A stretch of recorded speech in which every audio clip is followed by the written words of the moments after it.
Biographical Notice, read by Michael Maggs. The reign of Louis XIV in France, like the age of Pericles at ancient Athens, was remarkable for literary excellence, no less than for military achievements.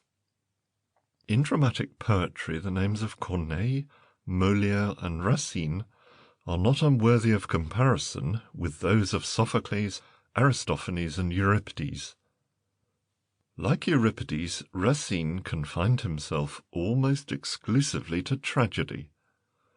But as the former has left one satiric drama, The Cyclops, as evidence of his capacity for sustained humour, so the latter has given us Les Plaideurs as his sole contribution to the comic muse.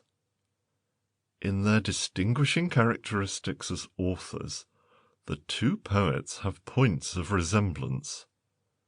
In both alike, tenderness and sweetness are more conspicuous than sublimity and force.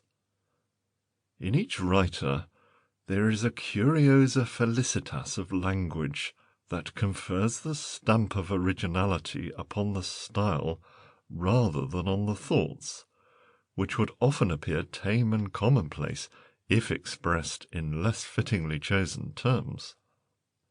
This feature renders the task of a translator an especially difficult one, and demands the constant indulgence of a reader who has learned to appreciate those graces of diction which no foreign language can precisely imitate. In Racine, as in Euripides, the play of contending emotions is more prominently presented than sensational incidents of horror and bloodshed. And another common trait is the analytical and argumentative vein, which occupies so large a space as often to tax the patience of the reader, and still more the spectator, who requires the constant stimulus of a brisk and sparkling dialogue. Racine's strict adherence to the unities of action, time, and place, as prescribed by Aristotle and enforced by the critical authority of Boileau. Footnote 1. As understood by the classical school of French dramatists, these rules prescribe observance of the following conditions. 1. Unity of action, or the predominance of one main plot. 2. Unity of time, which limits the action to the course of a single day. 3. Unity of place. End of footnote. Is felt by an Englishman accustomed to the unlicensed freedom of our own Elizabethan dramatists as a needless restriction, which tends to render the action monotonous.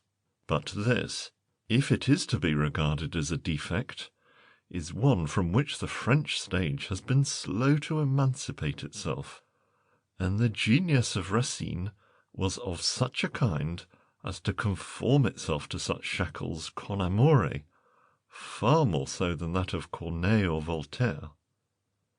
The simplicity of plot in most of Racine's plays enables him to exert his peculiar excellence, the skill with which he can, by constant shifting the point of view, introduce a succession of novel effects with few materials. Not that but this simplicity is, in some cases, carried too far for a drama intended for representation on the stage, as for instance in Berenice, where the changes are rung with wearisome iteration on the varying tones of disappointed love, whereas the tangled web of passion in such a play as Andromaque gives much greater scope for sustaining the attention with growing interest to the end. Born on or about December 21st, 1639, at the little town of La Ferté Milon, about equidistant from Meaux and Rheims, Jean Racine was the son of a minor government official who was charged with the collection of the salt tax, a position which gave him some degree of importance in the poet's native place. His family were well connected, and the ancestral arms were a rebus of a rat and a swan, Racine. He was his father's only son and bore his name. He had but one sister, Marie, about a year younger than himself. The two children were left orphans when Jean was only 4 years of age, and though they had a stepmother, she does not appear to have taken any interest in their subsequent fortunes. The brother and sister were adopted by their parents' families, Jean finding a home with his paternal grandfather, while their mother's father took care of little Marie. His grandfather died when Jean was only 10, but his grandmother, Marie de Molin, continued to treat him as a son, and a tender attachment existed between them, as is shown by his correspondence with his sister until her death in 1663, when he had already appeared before the world as a poet and dramatist. He received his earliest education at the college, or grammar school, of Beauvais, leaving it at the age of 16 for one of the 3 rural branches of the famous Abbey of Palais Royale, where he remained from 1655 till 1658. The Palais Royalists are closely associated with the poet's subsequent career, and the religious influences which were then brought to bear upon his youthful mind were destined to assert themselves in later life in a way that, combined with disappointment and chagrin, changed him from a man of pleasure and fashion into a conscientious devotee. And the author of Esther and Athalie undoubtedly owed much to the pious solitaire under whose charge he passed the most impressionable years of life. But at the time the ardent and imaginative youth chafed against the austere spirit that prevailed at the petite école of the Palais Royale, and the somewhat narrow-minded strictness of their regulations long rankled in his bosom, and eventually found expression in a savage tirade against his old instructors, of which further mention will have to be made. A single incident will be sufficient to show both the zealous discipline to which he was subjected and the determined spirit with which he resented opposition to his favourite tastes.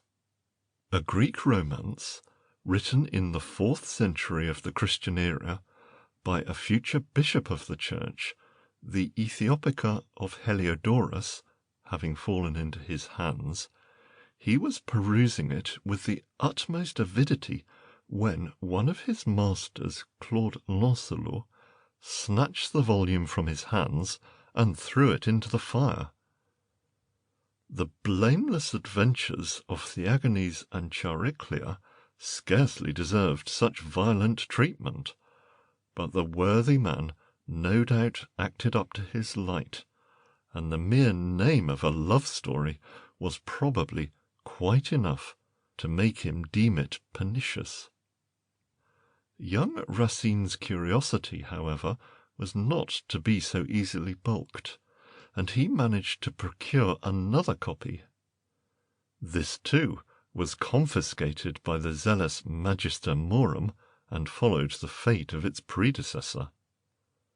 But the lad was more than a match for his tutor, and, recovering the forbidden treasure a 3rd time, made himself master of its contents, and is even said to have learned them by heart. Then, with triumphant impertinence, he presented the book to Lancelot, saying, "You may burn this, as you have done the others." The tale was one that lingered affectionately in his remembrance, and he was at one time intending to make it the subject of a play, as was actually done by Dora about 100 years afterwards. There are other stories told of him at this time which show that his memory was as retentive as his imagination was alert.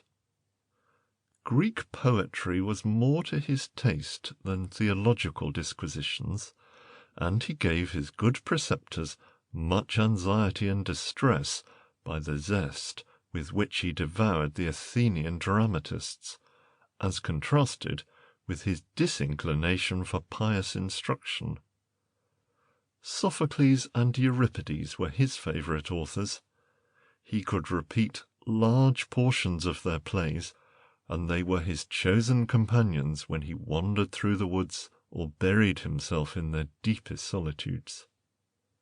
He made copious notes in the margin of his pocket volumes, and essayed poetical compositions of his own on similar themes, a frivolous and dangerous amusement which, when discovered, drew down upon him the censure of the authorities, and as a punishment it was thought advisable to turn his gift to religious uses by setting him the task of translating the Latin hymns of his breviary into French verse, an occupation to which he returned in the closing years of his life. He left the Palais Royalists before he was 19 and proceeded to Paris in order to study philosophy and logic at the Collège d'Harcourt. But he appears to have devoted himself with more ardour to sociability and pleasure, with gay companions like the Abbé Levasseur and La Fontaine, to whom in his letters, and no doubt his conversation at the period, he loved to mimic the pious phraseology of his former instructors. He was boarded with his cousin Nicolas Vitard, who was steward to the Duc de Luynes, and Racine himself, at a later time, formed one of that nobleman's household. In an amusing letter written to Levasseur from Chevreuse, near Versailles, he deplores his absence from Paris as an exile in Babylon, and describes his uncongenial duties in superintending the alterations at the Duke's chateau, which he varied by frequent visits to the neighbouring tavern, and by reading and writing poetry, with a soupçon of romantic adventure in connection with a lady who, as he enigmatically remarks, mistook me yesterday for a bailiff.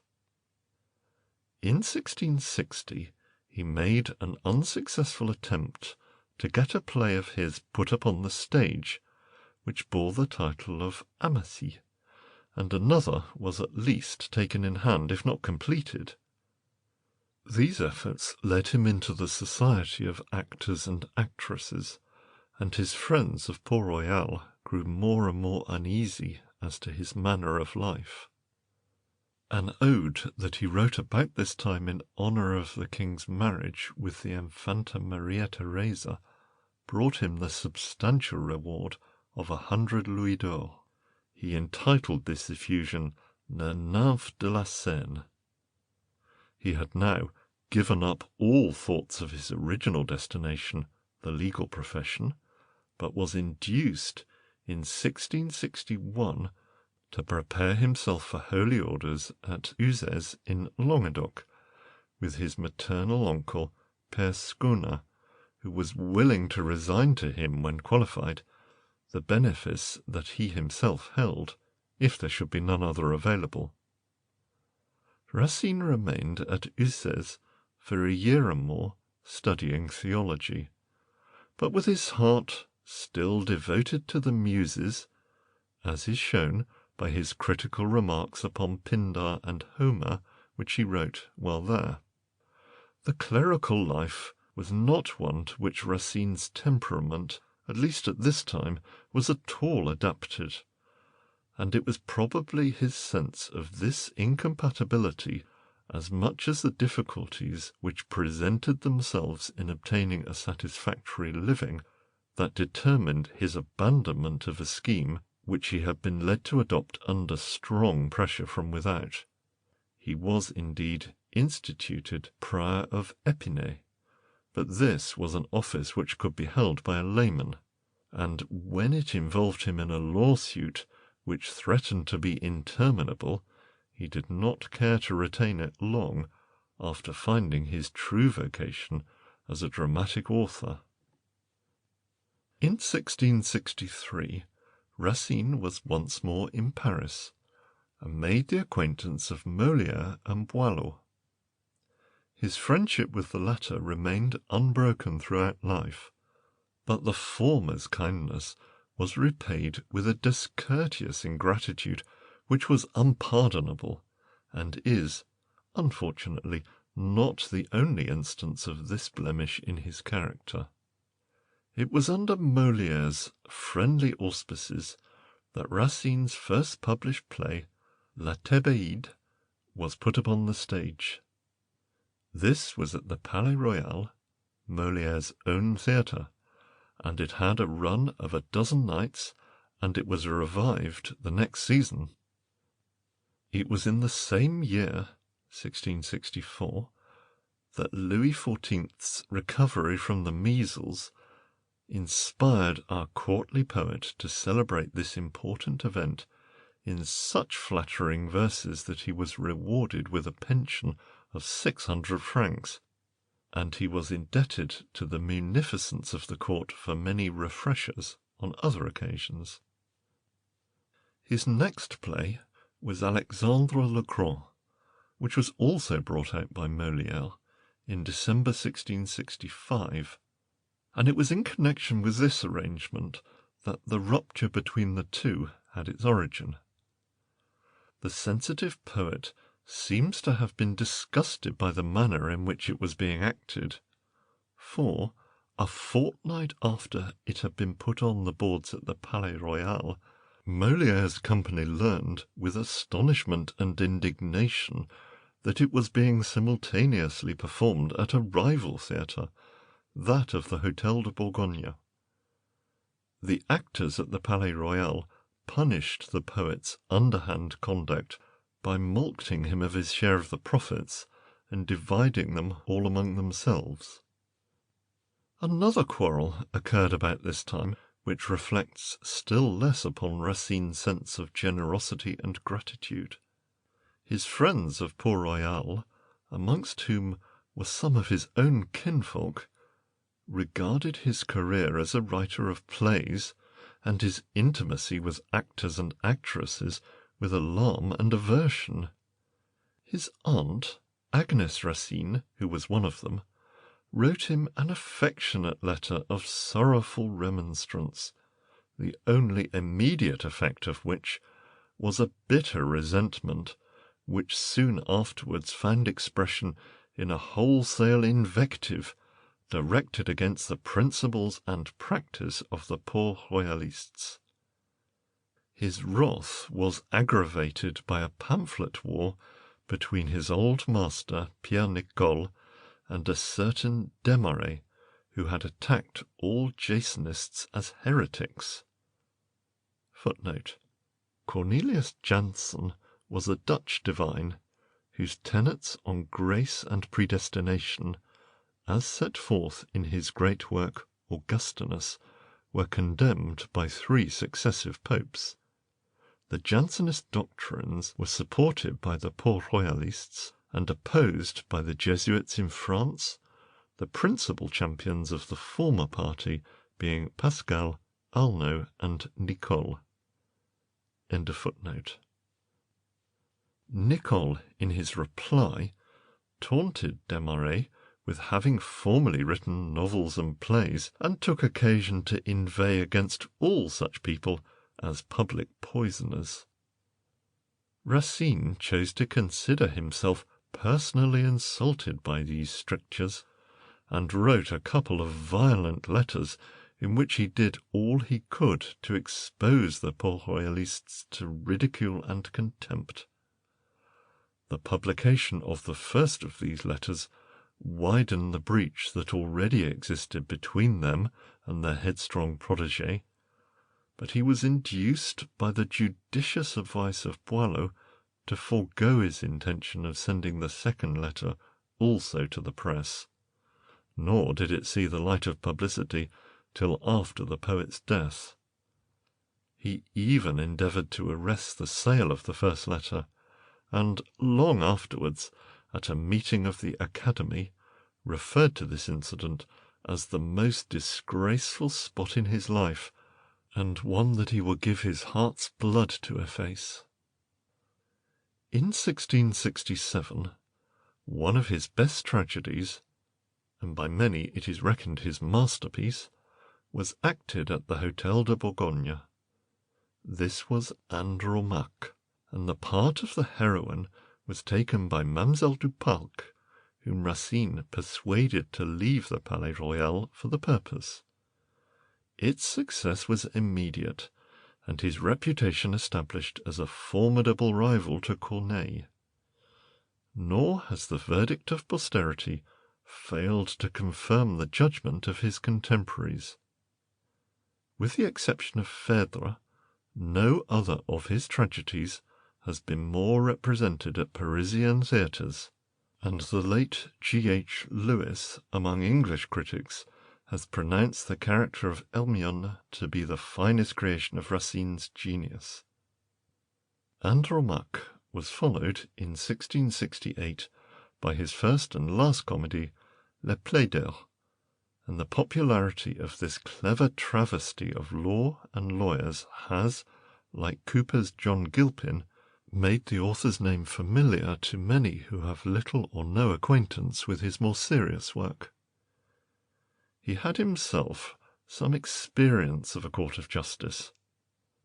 It has already been mentioned that he held for a time the title of Prior of Épinay, but his right was disputed, and the lawsuit that followed brought the whole matter into such a state of mystification and confusion that the prospect of any definite decision seemed as remote as the Greek kalends.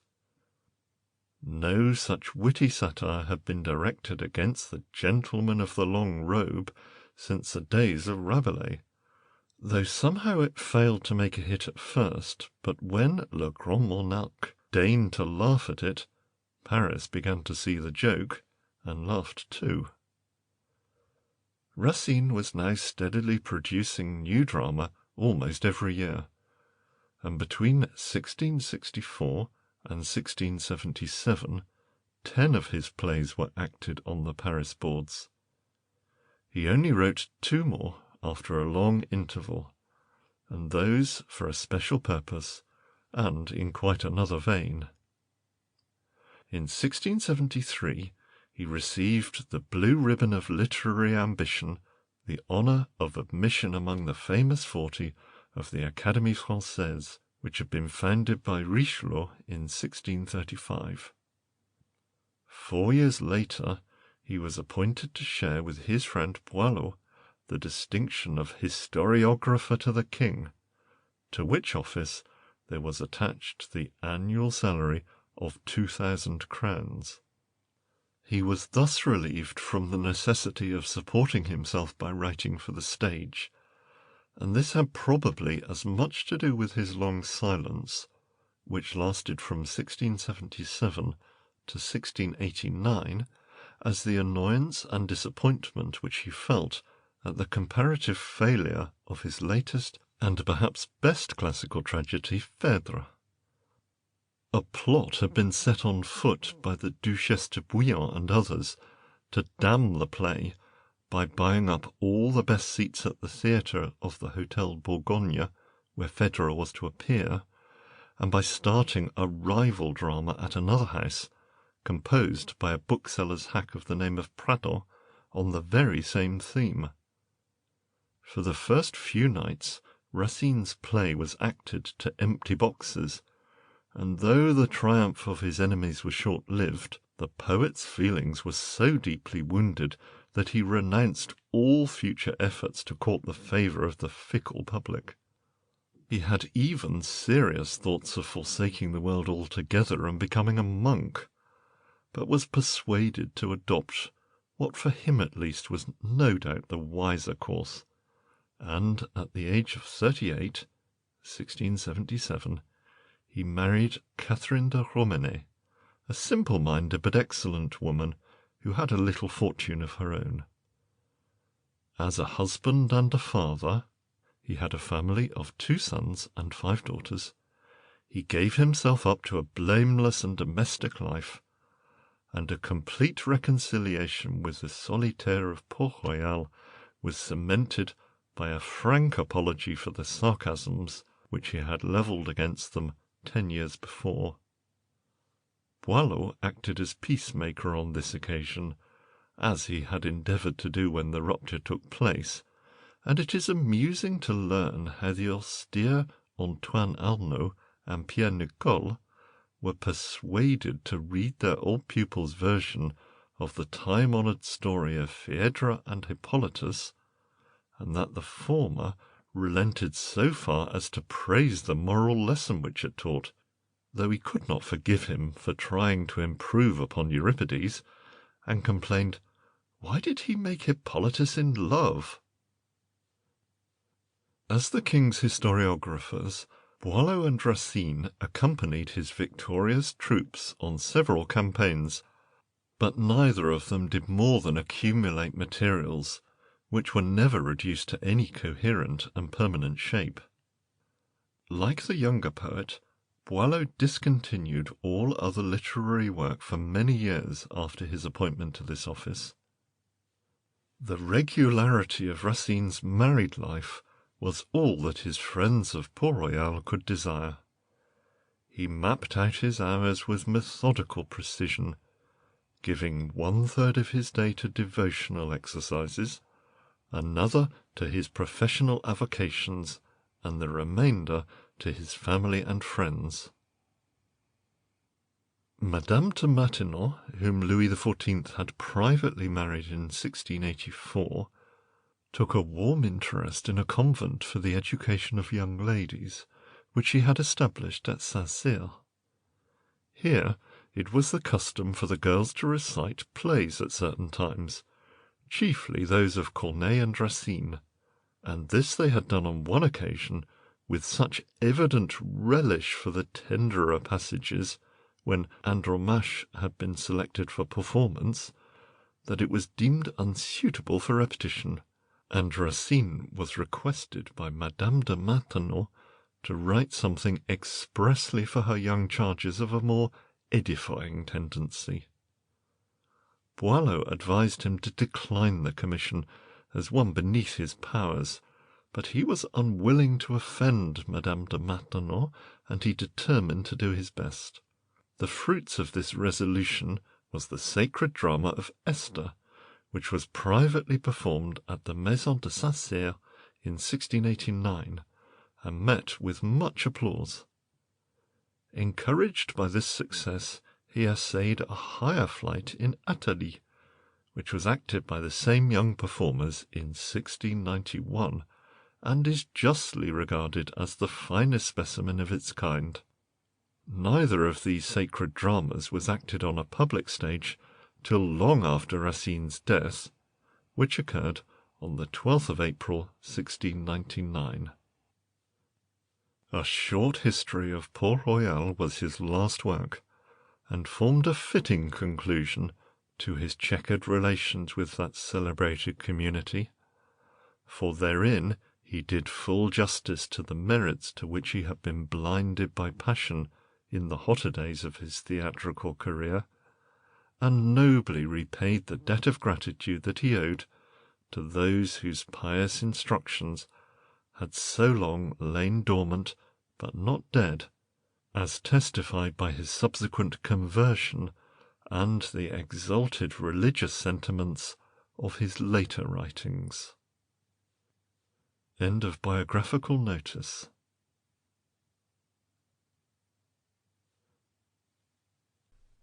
Introduction to the Thébaid. This play, which was first acted in 1664, when Racine was in his 25th year, is a tragedy founded upon the 7 against Thebes of Aeschylus and the Phoenician women of Euripides. The part of Haman is borrowed from the Antigone of Sophocles, and free use has been made of Routreau's tragedy of the same name. The author, in the preface to this drama in his collected works, begs the reader's indulgence for its imperfections in consideration of the early age at which he wrote it. He apologizes for the wholesale slaughter of nearly all the characters at its close, on the ground that he has herein only followed tradition.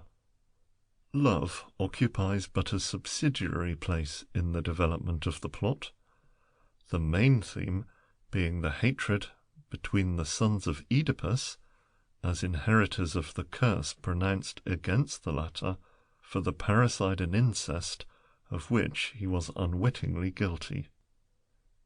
The influence of Corneille is strongly marked in this, the earliest of Racine's published plays, and neither in matter nor style is there more than a faint promise of original genius. Characters. Eteocles, King of Thebes. Read by Todd. Polynices, brother of Eteocles. Read by Alan Mapstone. Jocasta, mother of those two princes, and of Antigone. Read by Sonia. Antigone, sister of Eteocles and Polynices. Read by Lydia. Creon, their uncle. Read by Adrian Stevens. Haemon, son of Creon, lover of Antigone. Read by Thomas Peter. Olympia, confidential friend of Jocasta. Read by Lisanne Lavoie. Attalus, confidential friend of Creon. Read by Adam Bielka. A soldier of the army of Polynices. Read by Nima. Stage directions, read by Michael Maggs. The scene is laid at Thebes, in a room of the palace. The Thebaid, or the Brothers at War. Act 1, Scene 1. Jocasta, Olympia. Olympia, are they gone? Oh, what grief is mine, to pay with weeping for one moment's rest! For 6 long months mine eyes have opened thus only to tears, nor ever closed in peace. Ah, would that death might seal them up for aye, ere they behold this darkest deed of all! Have they encountered? From the high city wall I saw their hosts for battle all arrayed, their bright arms flashing in the sun, then left the rampart straight to bring you word, for there I saw the king himself march, sword in hand, before his troops, teaching the stoutest hearts, surpassing eagerness, to dare the worst. No doubt remains, Olympia. They are bent on mutual slaughter. Let the princess know, and bid her hasten hither. Righteous heavens, support my weakness. We must after them, part these unnatural brothers, or else die slain by their hands. The fatal day is come, bare dread of which has filled me with despair. Of no avail have been my prayers and tears. The fates not yet their wrath have satisfied. O sun, that givest light to all the world, why hast thou left us not in deepest night? Shall thy fair beams on deeds of darkness shine, nor horror turn thine eyes from what we see? Alas, such portents can appeal no more. The race of Laius has made them trite. Thou canst unmoved behold my guilty sons, for crimes more heinous yet their parents wrought. Thou dost not shudder if my sons forswear their solemn oath, unnatural murderers both, knowing them from incestuous union born. Rather wouldst thou wonder were they virtuous. Scene 2. Jocasta, Antigone, Olympia. My daughter, have you heard our misery? Yes, they have told me of my brother's rage. Let us then hasten, dear Antigone, to stop, if it may be, their fratricide. Come, let us show them what they hold most dear, and see if they will yield to our attack, or if in blinded frenzy they will dare to shed our blood, ere each the other slays. Mother, 'tis over. Eteocles is here. Scene 3. Jocasta, Eteocles, Antigone, Olympia. Your arm, Olympia. Anguish makes me weak. Mother, what trouble ails you? Oh, my son, do not I see your raiment stained with blood? Is it your brother's blood? Is it your own? No, madam, it is neither. In his camp my brother Polynices loiters yet, and will not meet my challenge face to face, but only send an Argive force that dare dispute our sally from these walls. Rash fools, I made them bite the dust. Their blood it is which you may see. But what did you intend? What sudden impulse led you all at once to pour your troops upon the plain? 'Twas time I acted as I did, for, lingering here, my fame grew tarnished, and hard words arose from all the people, blaming me for sloth, when loomed already famine's dreadful form. I heard regrets that they had crowned me king, complaints that I had failed to justify their choice to that high rank. So, come what may, I must content them. Thebes from this day forth shall captive be no more. No troops of mine being left to overawe, let her decide alone the issue. I have men enough to keep the field. If fortune aid our arms, bold Polynices and his proud allies shall leave her free, or perish at my feet. Heavens! Could you let such blood your arms defile? Has then the crown for you such fatal charm? If only to be gained by fratricide, would my son wear it at a price so dear? Does honour urge? With you alone it rests to give us peace without recourse to crime. And, vanquishing your savage wrath this day, your brother satisfy and reign with him. To share my crown? And call you that to reign? To tamely yield what my own right has given? You know, my son, how birth and justice grant this dignity to him as well as you. How Oedipus, ere ending his sad course, ordained that each of you his year should reign, and having but one kingdom to bequeath, willed you should both be rulers in your turn. To these conditions you subscribed. The lot summoned you first to power supreme, and so the throne you mounted, unopposed by him, unwilling now to let him take your place. No, madam. To the sceptre he has lost all claim, since Thebes refused to ratify our compact, and, in making me her king, 'tis she, not I, who barred him from the throne. Has Thebes less reason now to dread his power after 6 months of outrage at his hands? How could she e'er obey that savage prince who arms against her famine and the sword? How could she take for king Mysian's slave, who for all Thebaeans hatred only feels? Who, to the king of Argos basely bound, links him in marriage to our bitterest foes? For Argos chose him for his son-in-law, in hopes that by his means he might behold Thebes laid in ashes. Love had little part in such foul union. Fury lit the torch of Hymen. Thebes, to escape his chains, crowned me, expects through me to see her troubles end, must needs accuse me if I play her false. I am her captive, I am not her king. Say, rather say, ungrateful heart and fierce, naught else can move you like the diadem. Yet I am wrong. It is not royal rank, but guilt alone that has a charm for you. Well, since your soul so hungers after that, why stop at fratricide? Slay me as well. Seems it small sin to shed a brother's blood, I offer you my own. Will that suffice? Thus then will you have vanquished all your foes, removed all checks, committed every crime. No hateful rival to the throne be left, and you be greatest of all criminals. What will content you, madam? Must I leave the throne and crown my brother king instead?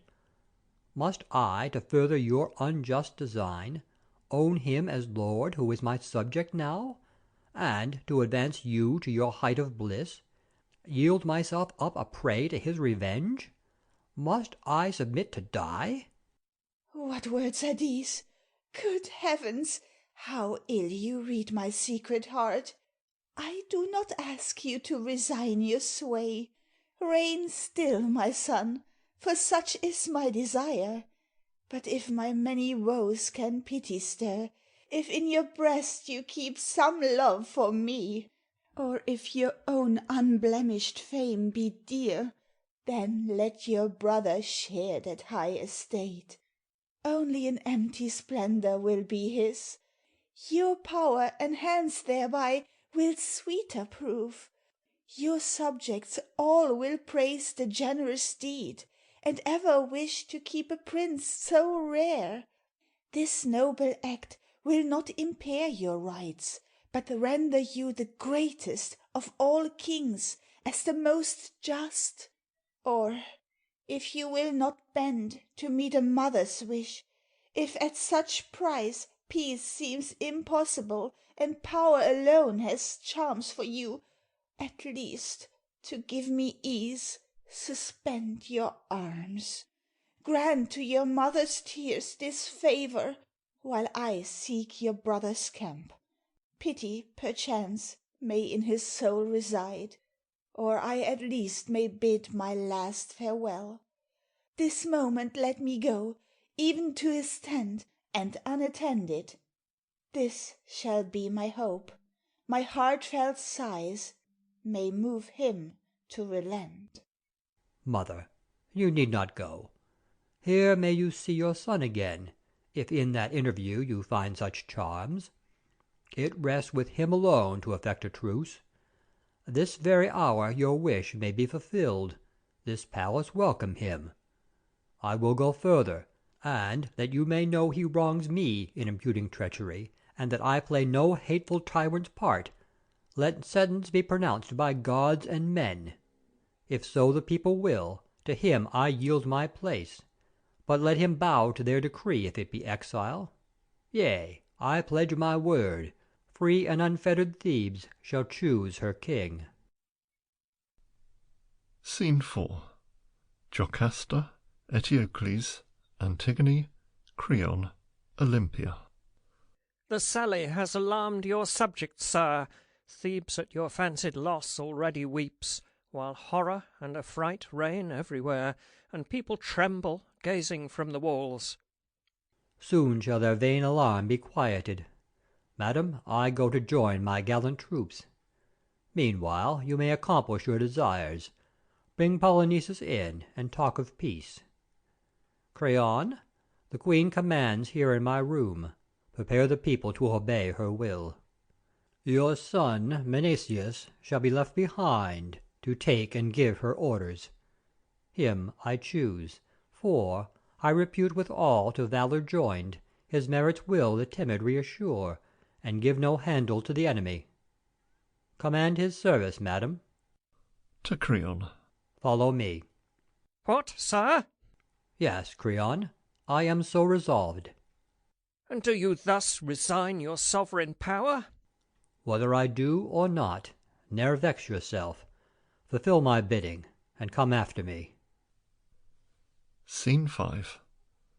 Jocasta, Antigone, Creon, Olympia. What have you done? Madam, what course is this, to make the conqueror seek ignoble flight? Your counsel ruins all. Nay, all preserves, for thus and thus alone can Thebes be saved. What, madam, when, our state being strong as now, contingents of 6,000 men and more, swelling our ranks and promising success, the king lets victory from his hands be snatched. There may be conquest, yet no glory won. Shame and remorse oft follow victory. When brothers twain for mutual slaughter arm, to part them not may be to lose them both. Or, if one conquer, to have suffered him so to prevail were his worst injury. Too high their wrath has risen. It may be calmed. Both wish to reign. And so in truth they shall. King's majesty admits no partnership. 'Tis no commodity to be resigned, and then resumed. They shall accept as law the interest of the state. Which is to have a single king who, governing his realms with constant sway, accustoms to his laws people and princes, but alternate rule would give 2 tyrants when it gave 2 kings. One brother would the other's work destroy. By contrary decrees they'd ever be scheming to exercise despotic power, and public policy would change each year. To put a period to their sovereignty means to give greater scope for violence. Both in their turn would make their subjects groan, like mountain torrents lasting but a day, which any barrier makes more dangerous. Ruin and misery must mark their course. Nay, rather shall we see the brothers vie in noble schemes to win their country's love. But, Creon, own that all your trouble springs from fear lest peace should render treason vain. Seat my sons firmly in the throne you seek, and break the snares you set to catch their steps. As at their death there falls by right of birth into your hands the sceptre, natural ties of common blood between you and my sons make you regard them as your greatest foes, and your ambition, aiming at the crown, inspires a hatred which they share alike. With dangerous counsels you infect the king, and make a friend of one to ruin both. I nourish no such fancies. For the king my high respect is ardent and sincere, and my ambition is not, as you think, to reach the throne, but to maintain him there. My sole concern is to exalt his power. I hate his foes, and there lies all my crime. I care not to deny it, but, methinks, this crime of mine finds no like feeling here. I am his mother, Creon. If I love his brother, is the king less dear for that? Let cringing courtiers hate him as they may, a mother's tender heart beats ever true. Your interest herein is one with ours. The king has enemies that are not yours. You are a father, and amongst his foes. Consider, Creon, that your son is found, for Polynices has no warmer friend than Haemon. True, nor am I less than just. He holds in my regard a special place, which is, as it should be, to hate him more than any other. In just wrath I wish that all might hate him as his father does. After such valiant deeds as he has wrought, the general feeling has another bent.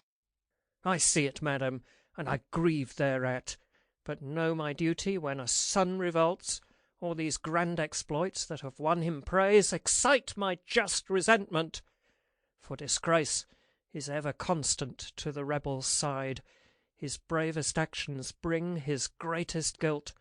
The prowess of his arm but marks his crime, and glory scorns to own disloyalty. Heed better nature's voice. The dearer he who doth the offence, the more the ill is felt. But should a father carry wrath so far? You hate too much. You are too lenient. In pleading for a rebel, you transgress. The cause of innocence is worth a word. I know what makes his innocence for you. And I what makes him hateful in your sight. For love sees not like common eyes. Beware of what my wrath can do, when you abuse the liberty which may be stretched too far, and bring down ruin on your head at last. The public good weighs little on his soul, and patriotism masks another flame. I know it, Creon, but abhor a suit which 'twere your wisdom to leave unexpressed. I'll do so, madam, and beginning now will rid you of my presence. For I see to pay you my respect but points your scorn. My son, more happy, shall supply my room. The king has summoned me, and I obey. Haemon and Polynices, send for them. Farewell. Yes, wicked schemer, both will come, and with united efforts foil your plots. Scene 6. Jocasta, Antigone, Olympia. The traitor! What a height of insolence! All his presumptuous words will turn to shame, for soon, if our desires are heard in heaven, peace will ambition's retribution bring. But every hour is precious. We must haste, and summon Haemon, and your brother too. I am prepared to grant them to this end whatever safe conduct they think fit to ask. And gracious heaven, if justice may give pause to my misfortunes, then incline to peace the heart of Polynices. Aid my sighs, make eloquent my trouble and my tears. Antigone, alone. If heaven can feel compassion for a flame as innocent as mine, then bring me back my Haemon faithful still, and grant today that with my lover love himself may come. End of Act 1.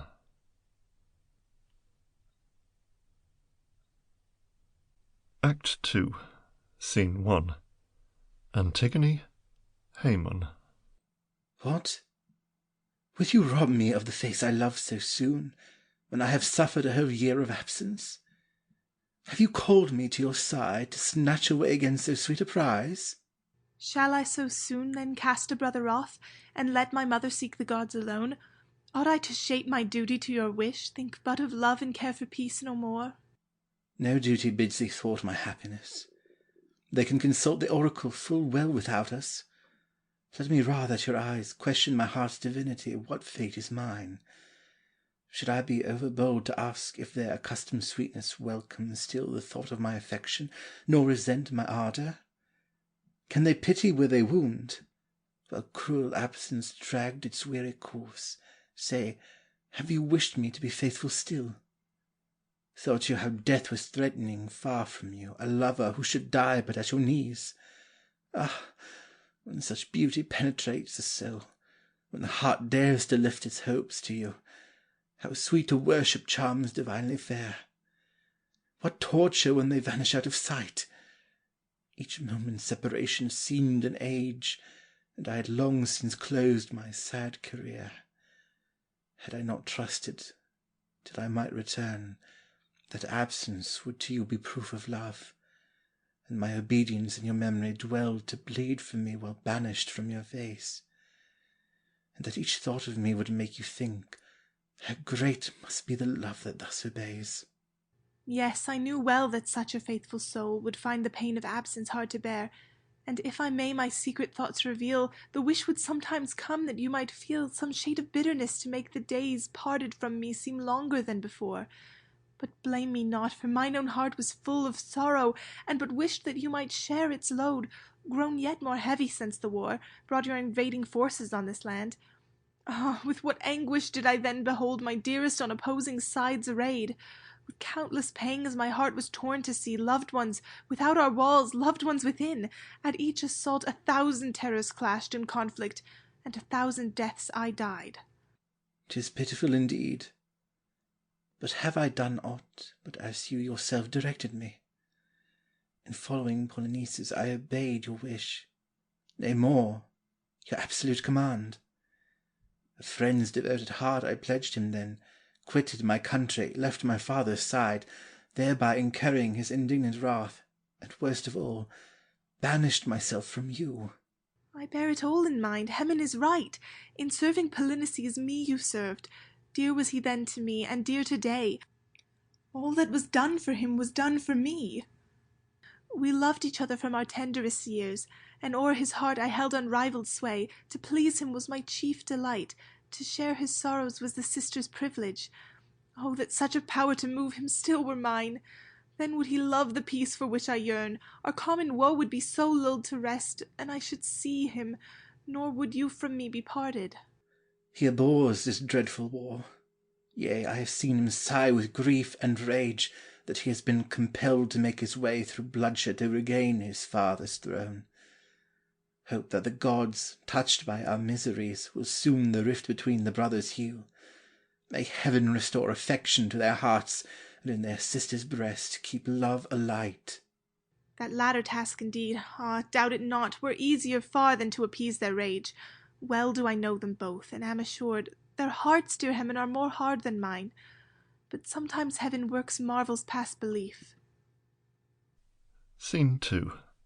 Antigone, Haemon, Olympia. Now let us hear what said the oracle. What must be done? Alas! What? Were you told that war must still be waged? Ah, worse than that.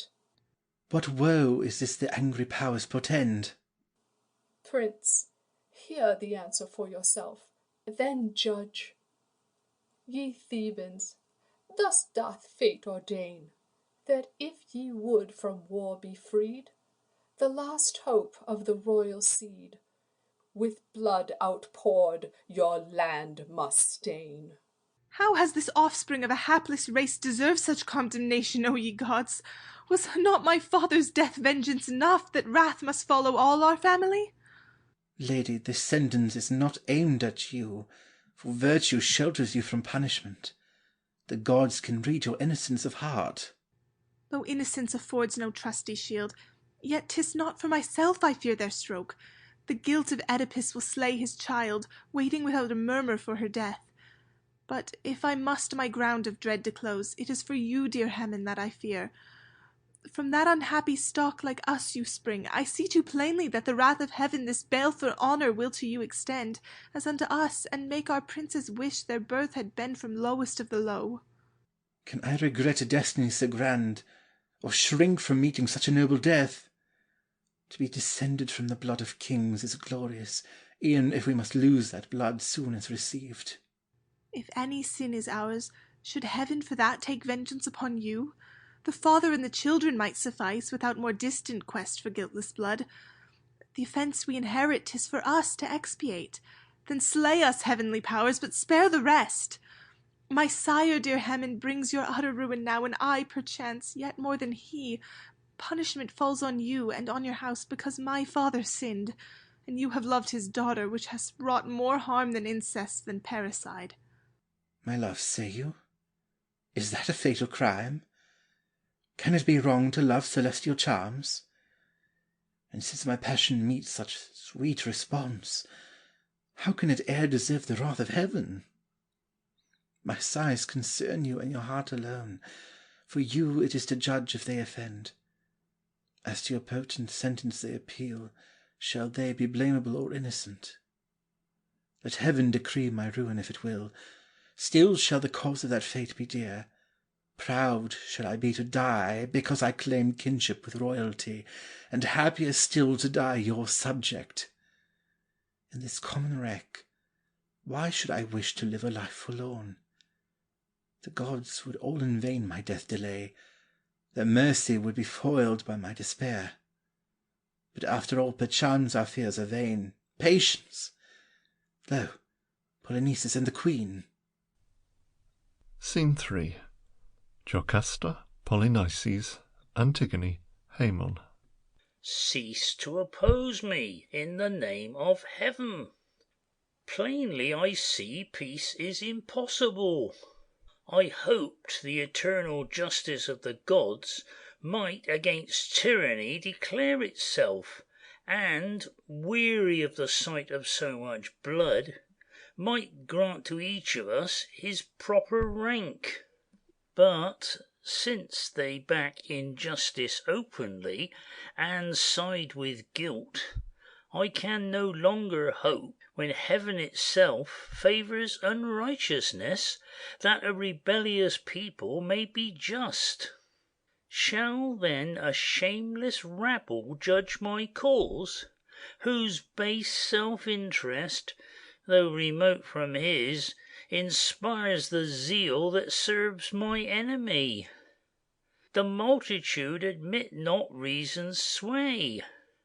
Victim already of this people's scorn, me they have banished, nor will take again the offended prince, whom they a tyrant deem. And as to honour's dictates, they are deaf. They think the aim of all the world revenge. Their hatred owns no curb, but, started once, holds on its course for ever. If indeed this people have such fear of you, my son, and all the Thebans dread your sovereignty, why, when they steel their hearts against your plea, through bloodshed seek the sceptre they withhold? Is it the people's part to choose their lord? Soon as they hate a king, must he resign his crown? And by their hatred or their love is his right limited to mount the throne, or leave it? With affection or with fear, let these regard me as they will. What birth not their caprice has made they must accept, and pay respect if they refuse to love. When subjects hate their king, he then becomes a tyrant. Nay, a lawful prince can ne'er be called such. None deserve that odious name with rights like mine, nor does a people's hate make tyrants. Rather name my brother so. He is loved by all.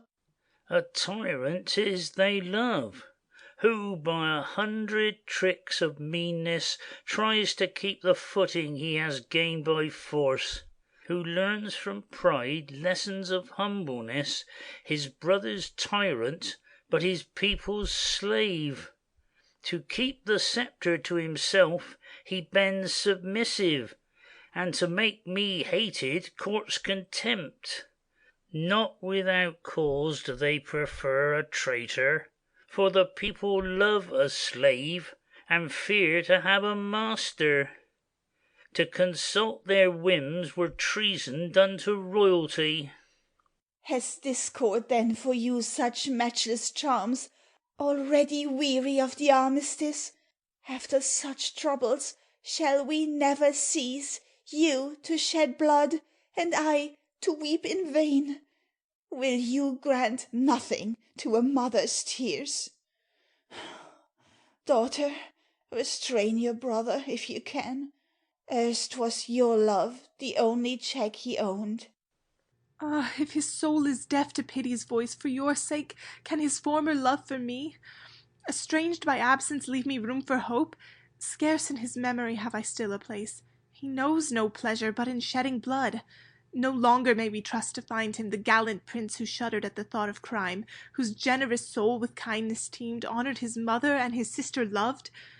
Now nature's ties for him are idle dreams. That sister he disowns, that mother scorns, and his ingratitude, long nursed my pride, holds us strangers, yea, as enemies. Charge not that sin on my sore troubled soul.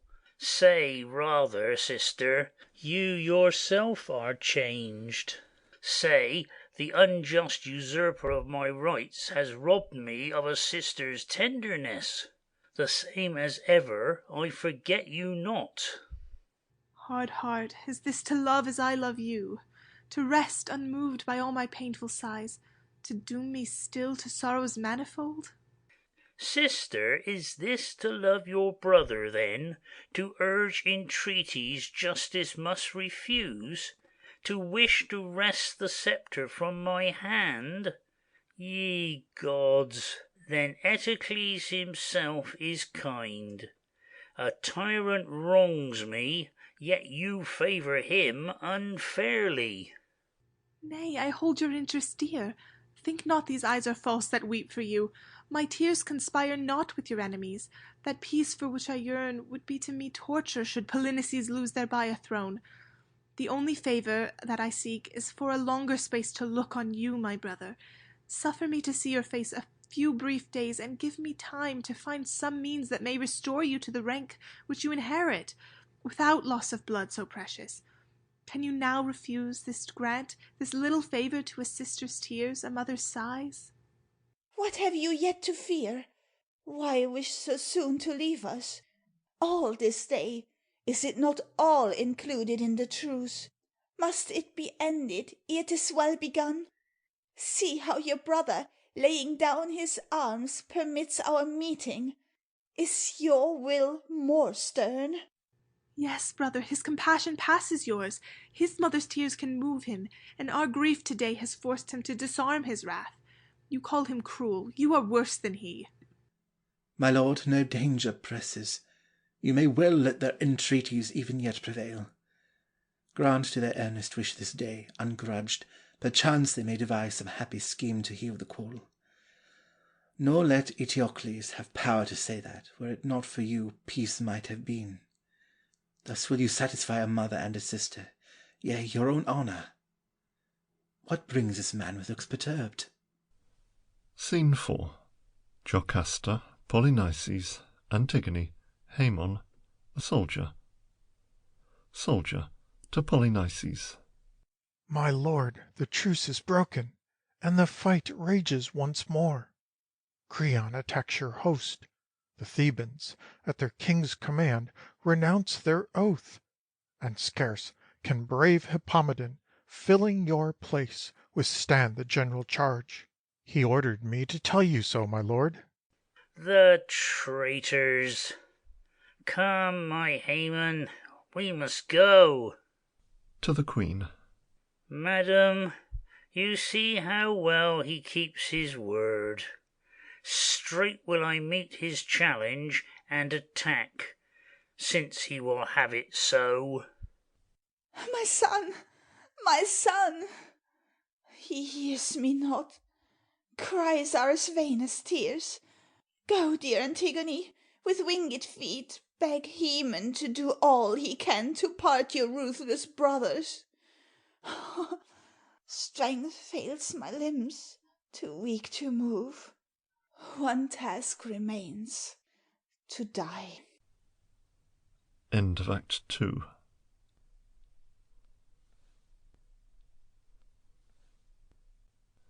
Act 3, Scene 1. Jocasta, Olympia. Olympia, go and view the dreadful sight. See if their rage has found no obstacle, if one or other owns no touch of shame.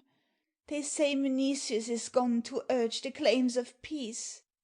Some noble purpose armed his spirit, beamed heroic in his eye, and you must hope, dear madam, to the end.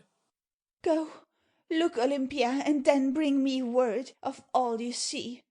Lighten this anxious heart. How can I leave you thus in solitude? Go, I would be alone, if such can be my lot with such a multitude of woes. Scene 2. Jocasta. Ah, will these sad afflictions last for aye, nor ever exhaust the vengeance of the gods? Will they inflict 1,000 cruel deaths, yet hurry not my steps towards the grave? Less terribly severe would be their wrath, were it to strike the guilty once for all. How infinite their punishments appear, when life is left to those that suffer them! Heaven knows that since that thrice accursed day, when I first found I had become the wife of mine own son, the sufferings I endured surpassed the keenest torments of the damned. Yet, righteous gods, did an unconscious crime deserve such wrath implacable? Alas! I knew him not, that luckless son of mine. 'Twas you yourselves who led him to my arms, yourselves that opened wide the horrid gulf. Such is the justice of these mighty gods. They bring our footsteps to the brink of crime, force us to fall, and then are merciless. Do they delight in leading men astray, to make them very types of misery? And can they not, when they would vent their wrath, find criminals to whom the crime is sweet. Scene 3. Jocasta, Antigone. Well, is all over? One or other slain? Comes the proud victor to add matricide to slaughter of a brother? Daughter, speak. Heaven is appeased, the oracle fulfilled. What? My 2 sons are dead? Another life, worthy of all its royal ancestry, has purchased peace for Thebes, for your repose, yea, for our country sacrificed itself. I ran to call back Heaven and your son, but ere I started they were far ahead. They heard me not, and vainly did I call, with cries of anguish on the name of each. They both flew swiftly to the battlefield, and as for me, mounting the rampart's height, I, with the people there, watched in alarm, that seemed to freeze our blood, the thickening fray. Just at that fatal moment there steps forth, between the embattled ranks, our country's hope, the youngest, yet most honoured of our blood, the Prince Menicius, worthy to be called brother of Heaven, and too good to be the son of Creon. In his zeal to show his love for Thebes, in the ears of either host he cries, Halt! Heaven forbid the unnatural strife! To these commanding accents all give heed, astonished at so strange a spectacle, and checked the darkening tempest of their rage. Then straightway he continues, Learn, says he, the kind decree of fate, whereby full soon ye shall behold a limit to your woes. I am the last descendant of your kings, whose blood, so heaven has willed, must now be shed. Welcome this blood, then, that my hand shall spill, and welcome peace beyond your hopes regained. Thus speaks he, and therewith deals the death blow. And when the Thebans saw their hero fall, as though peace were but pain at such a cost, trembling they viewed that glorious sacrifice. I saw the afflicted Heaven leave his place, and fondly clasp his brother's blood-stained form, while Creon in his turn threw down his arms and turned in tears toward his dying son. Seeing them so absorbed, all else forgot. Both armies drew apart and left the field. With agitated pulse and stricken soul, I could not look upon a sight so sad, though full of admiration for that prince heroic. I too must admire the deed that makes me shudder. Is it possible, ye gods, that after this Thebes still should find no path to peace? Cannot this death sublime, which even moves my sons to cease from war, content you? Shall this noble victim die rejected? If to virtue you incline, as crime you hate, if ye reward as well as punish, shall not guilt be washed away by this pure blood? Such virtue cannot fail of recompense. His life has more than paid the debt we owe the gods. A hero's blood, that of 1,000 criminals, outweighs its worth. You little know the wrath of Heaven, that to my sorrow gives relief awhile, but ever, when I think its hand is stayed, makes ready to destroy me utterly. This night it seems to wipe my tears away, to show me when I wake new scenes of blood.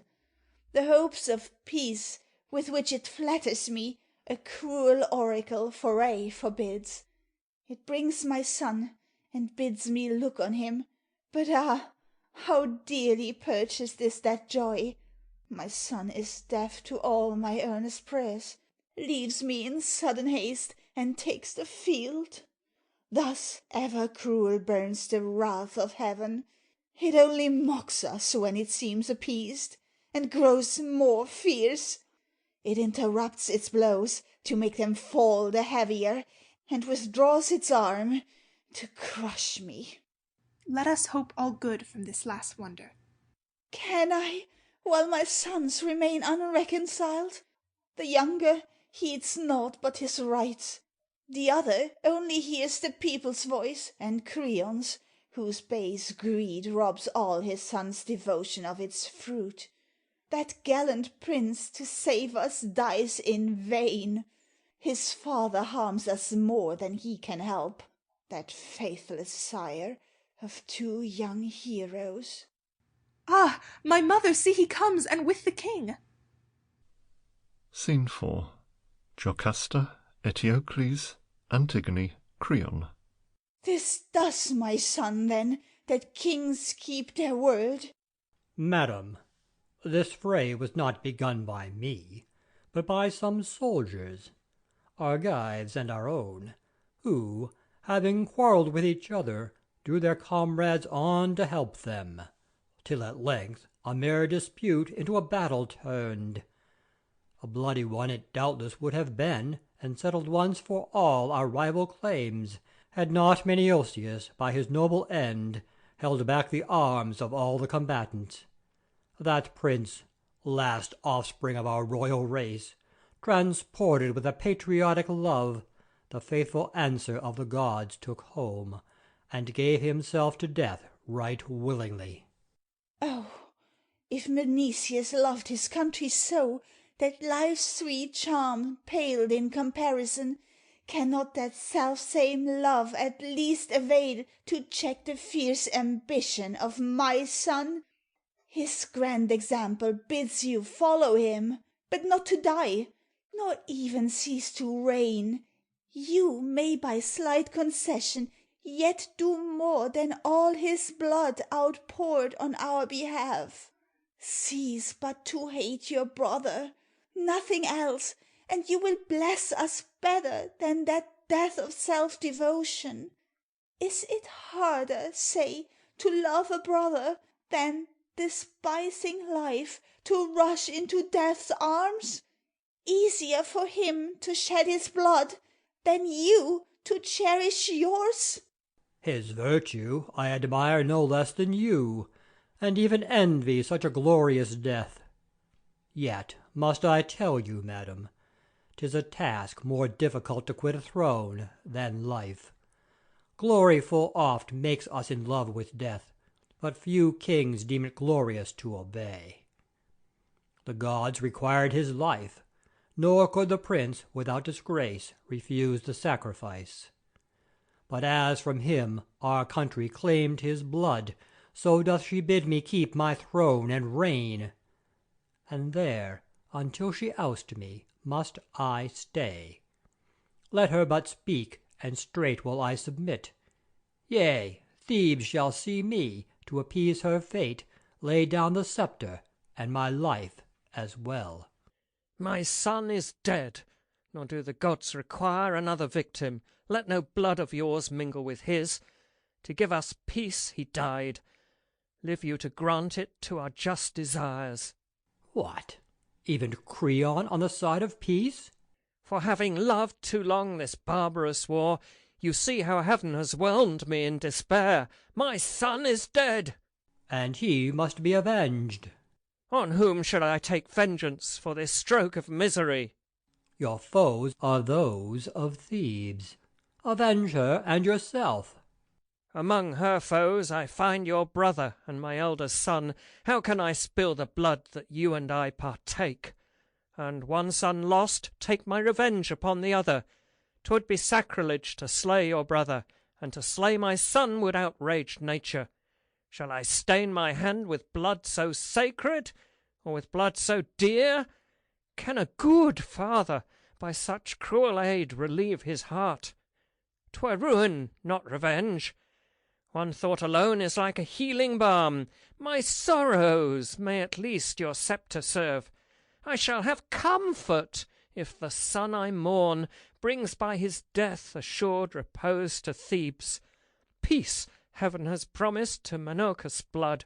Complete, my liege, what he has well begun. Grant him the price he has a right to claim, nor fruitless let his self-devotion prove.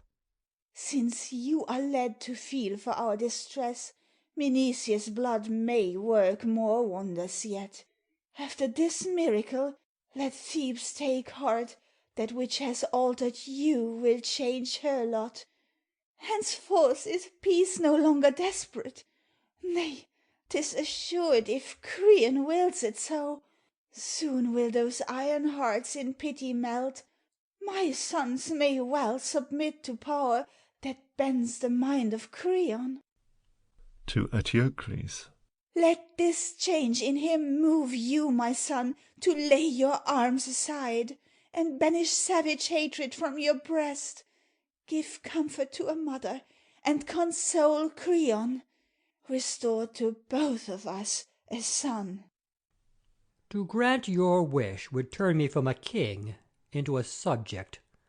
Polynices claims the sovereign power o'er me as well as Thebes. With sceptred hand alone will he return. Scene 5. Jocasta, Eteocles, Antigone, Creon, Attalus. Attalus to Eteocles. Sire, Polynices begs an interview. A herald has arrived to tell us so. He offers either to come here himself, or in his camp await you. It may be that, grown more mild, he fain would end this war, so long protracted, and ambition owns a check by this last battle taught today. Your power at least is equal to his own. The Greeks have served his fury long enough, yea, and the royal father of his bride, preferring solid peace to unstable war, keeps, as I hear, Mycenae for himself, and makes him king of Argos. Brave indeed, but prudent too. He seeks but to retreat with honour. By this offer he means peace. Today must see it ratified, or else for ever broken. You may thus secure a firmer seat. Let him have all he asks, except the diadem. And that alone is what he craves. See him at least. Yes, meet his wish. Alone you will transcend our power to make the ties of blood again prevail. Let us then go to him. In heaven's name, rather await his presence here, my son. Well, madam, be it so. And let him have safe conduct, and all due security. Now let us go.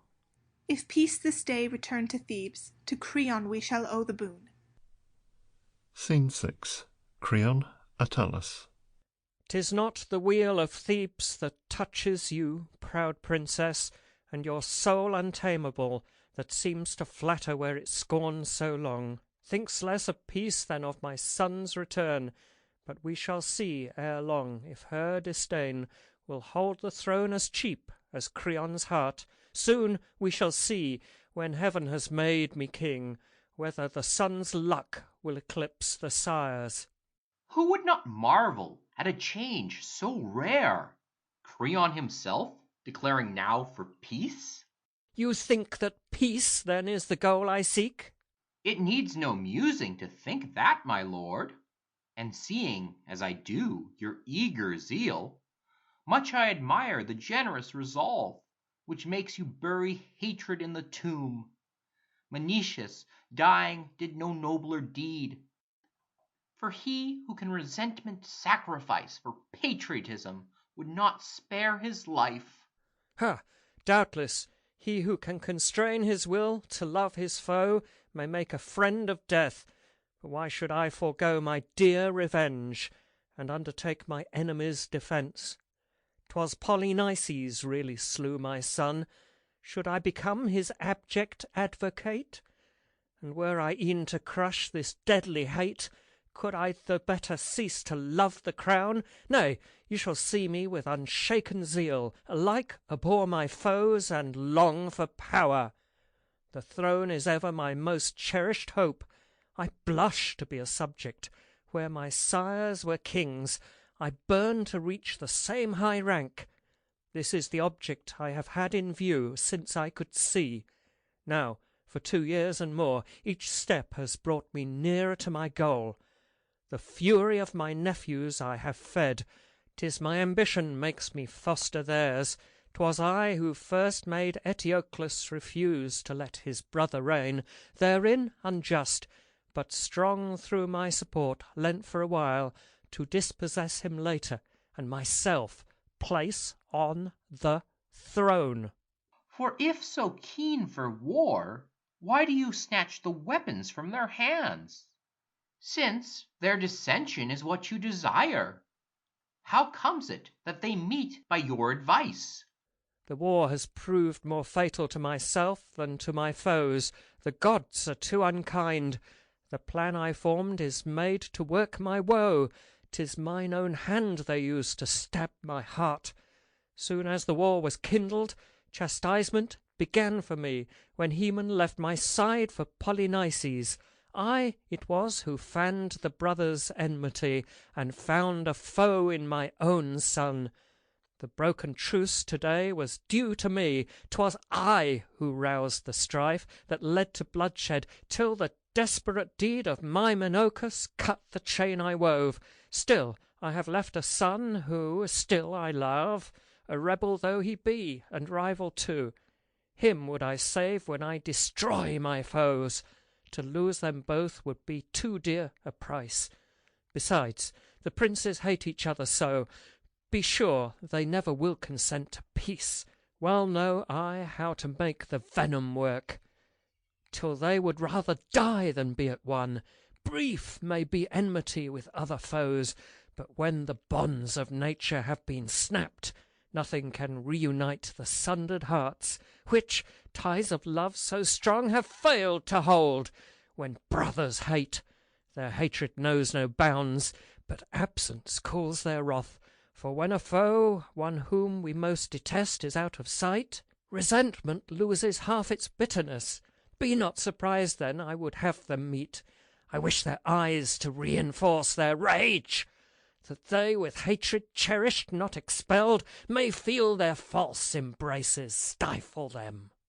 More than aught else you have yourself to dread. Remorse may torture brows that wear a crown. The throne, when once attained, brings other cares. Remorse weighs lightly in comparison. The mind that is engrossed with present power dwells not upon the visions of the past. It separates itself from what it was, and deems its life began with sovereignty. Come, let us go. Remorse affects me not, nor do I own a heart that guilt can scare.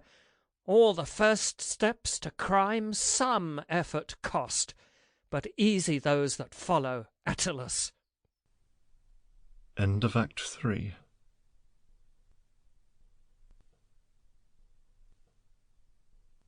Act 4, Scene 1. Eteocles, Creon. Yes, Creon, to this spot he soon will come, and here we may await him, both of us, then learn what he would have. Upon my word, I think this meeting augurs little good. I know his overbearing temper well. He hates me with a hatred unimpaired, whose course, I ween, no mortal may arrest. And I hate him always, that's the truth. But if he now at length resigns his claim to royalty, your hatred should subside. I think my heart will never be appeased. 'Tis not his pride, it is himself I hate. Relentless is our mutual enmity. 'Tis not a 12-month's work, 'twas born with us, and its dark venom, Creon, reached our hearts as soon as life itself. We were sworn foes in tenderest childhood. Yea, before our birth that enmity began, fatal effect of our incestuous blood and parentage. Yet while imprisoned in the self-same womb we struggled hard, and made my mother feel where our divisions had their origin. They flourished in the cradle, as you know. E'en to the tomb perchance they'll follow us. It seems as though the dire decree of heaven would brand the incest of our parents thus, and in our persons let the world behold the blackest hues of hatred as of love. Whilst I await his coming, Creon, now think not I hate him less than I have done. The nearer his approach, more odious he, and my abhorrence must before his eyes break forth. I would not have him quit his claim. He must be made to fly, not thus retire.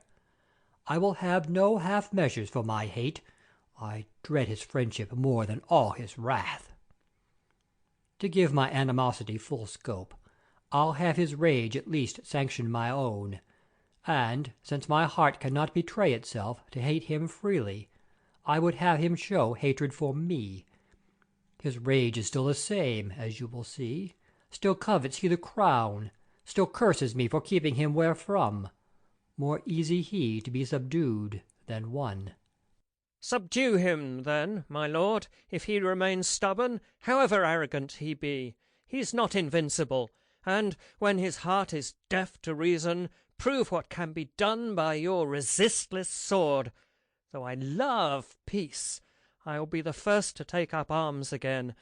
I asked for their suspension, it is true, but more I wish that you should ever reign. Rather may war blaze forth and never end, than Polynices should return with peace. Let others boast her charms, I scorn them then. War's honours please me, so we lose not you. Thebes by my mouth implores you, crush us not beneath the heel of that ferocious prince. She yearns, like me, for peace, if possible, but if you love her, grant her chief desire, to keep her king. Yet to your brother give a patient ear, and if you can, conceal your wrath. But someone comes. Scene 2. Eteocles, Creon, Attalus.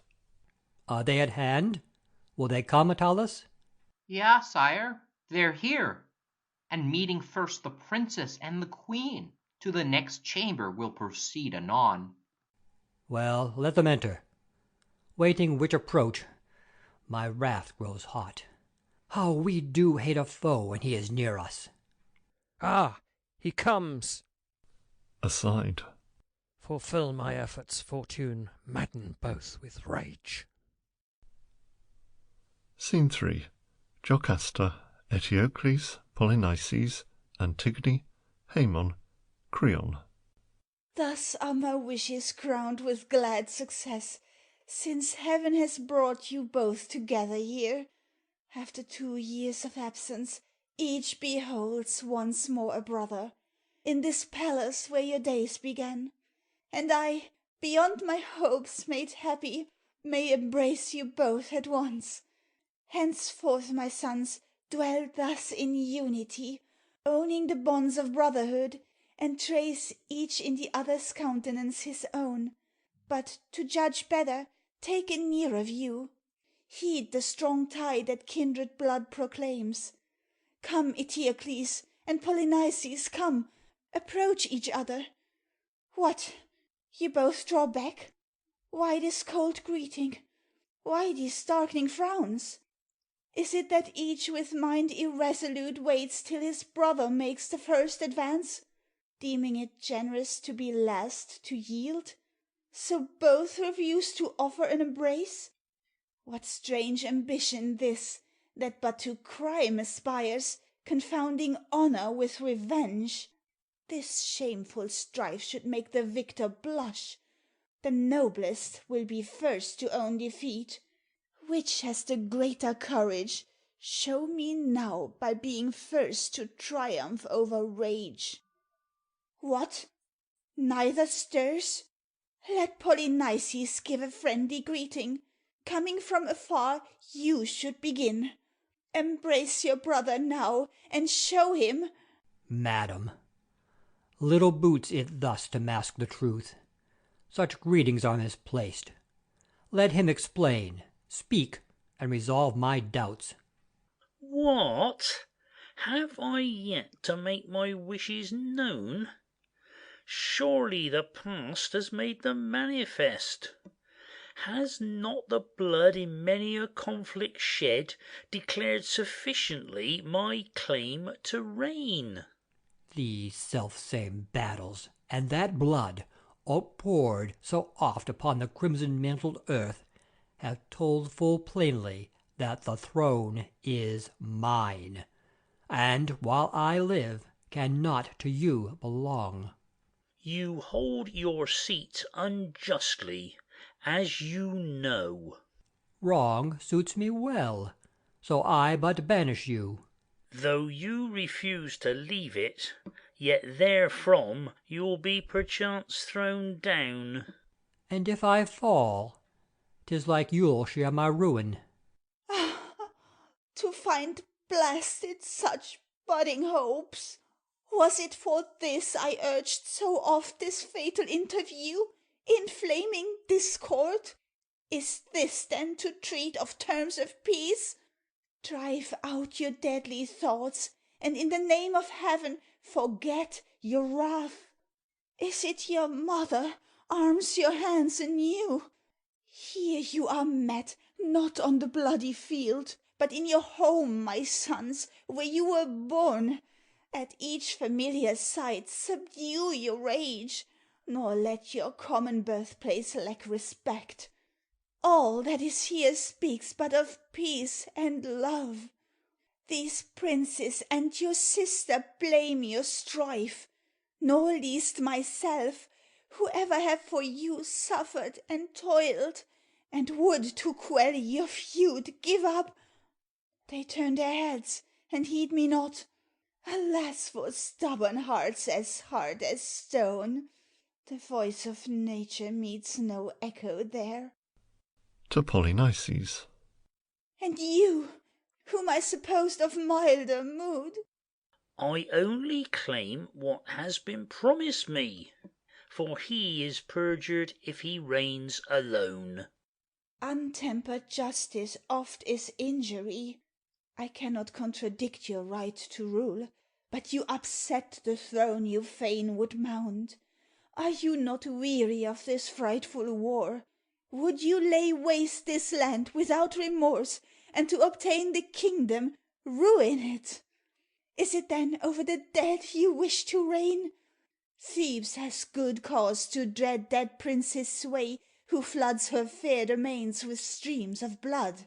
Will she obey one who has wronged her thus? You are her tyrant, ere you are her king. To grow great means ofttimes to grow worse, and virtue wanes when sovereignty is won. Raised to the throne, alas, what will you be, since you are cruel now, debarred from power? If I am cruel, 'tis my stern constraint. I am not master of the deeds I do. I see myself with shame forced to commit acts most abhorrent, and the people's fear is all unjust. No longer will I wound my country's peace, her groans afflict my soul. Two copious streams of guiltless blood have flowed incessant. I must heal her miseries. Nor Thebes nor Greece shall mourn or suffer more. I will confront the author of my ills. His blood or mine suffices for today. Your brother's blood? Yes, madam, even his. A fitting end to this inhuman war.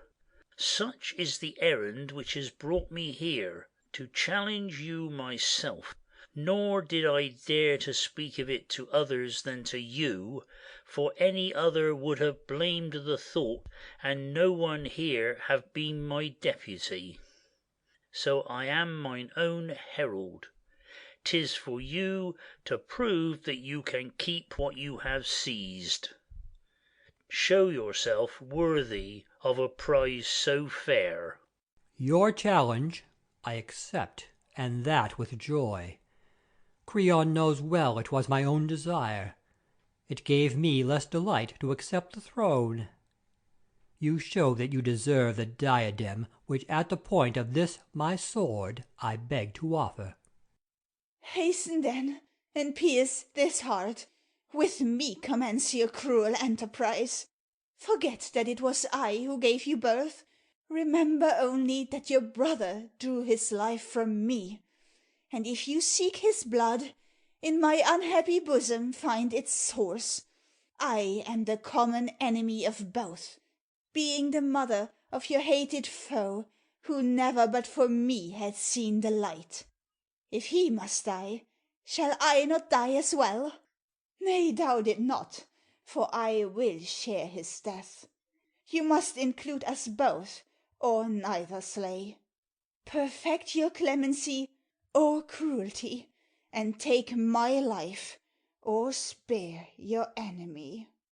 If virtue charms you, and if honor guides, blush, ye barbarians, at a crime like this. Or if to each of you such sin is sweet, then blush, barbarians, to commit but one. Nor is it love, indeed, that stays your hands, if when you seek his life you save my own.